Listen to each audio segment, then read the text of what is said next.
കയ്പ്പാന്ന് കേൾക്കുമ്പോഴത്തേന് ചില ആൾക്കാർക്ക് ഒരു മുഖം ചൊളിക്കലാണ്. കയ്പ്പ് ഇഷ്ടമല്ലാത്തവർക്ക് എന്നാൽ ഇതുപോലെ ഉണ്ടാക്കുകയാണെങ്കിൽ ഒരു കയ്പ്പും ഉണ്ടാവില്ല, നല്ല ടേസ്റ്റുമാണ്. എങ്ങനെയാണെന്നല്ലേ, ഇതിലേക്ക് വേണ്ടത് കയ്പ്പി മണം കായം വേണം.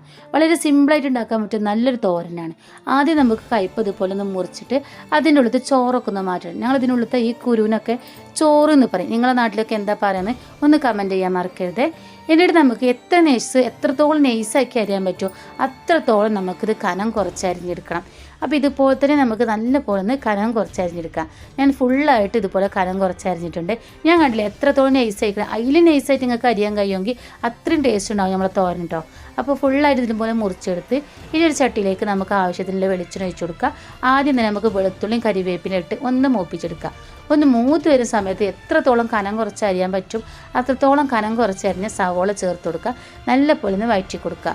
ആ സവോള വഴറ്റിയിട്ട് ആ സവോളിൻ്റെ നിറക്കൊന്ന് മാറി വരുന്ന സമയത്ത് നമുക്ക് മുറിച്ച് വെച്ചിരിക്കുന്ന കയ്പ്പങ്ങ അതിലേക്കൊന്ന് ചേർത്ത് കൊടുക്കുക.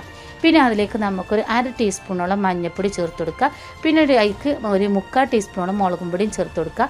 പാകത്തിന് ഉപ്പും ചേർത്ത് കൊടുക്കുക. പിന്നെ നമ്മളെ സ്പെഷ്യൽ കായപ്പൊടി, കായാണെങ്കിൽ ഒരു 1/4 ടീസ്പൂണോളം കായപ്പൊടി ചേർത്ത് കൊടുക്കുക. വറുത്ത് പൊടിച്ച് നമ്മൾ കായം കട്ട ഉണ്ടാവുമല്ലോ, അതാണെങ്കിൽ വറുത്ത് പൊടിച്ചിട്ട് അതിൻ്റെ ഒരു 1/4 ടീസ്പൂണോളം ചേർത്ത് കൊടുക്കുക. എന്നിട്ട് നല്ലപോലെ എല്ലാതും നല്ലപോലെ കൂട്ടി ഒന്ന് ഇളക്കി കൊടുക്കുക. എന്നിട്ട് മൂടി വെച്ചിട്ട് 5 മിനിറ്റ് നമുക്ക് ചെറിയ തീയിലൊന്ന് വേവിച്ചെടുക്കുക. ഇപ്പം നല്ലപോലെ ഒന്ന് വെന്ത് നല്ല വാടി വന്നിക്കണേ. ഇനി തീയൊന്ന് സ്പീഡ് കൂട്ടി ഒന്നുകൂടി ഒന്ന് മുരിപ്പിച്ചെടുത്താൽ നമ്മുടെ തോരോടെ റെഡി. വളരെ സിമ്പിളല്ലേ, അടിപൊളി ടേസ്റ്റ് വേണം കേട്ടോ.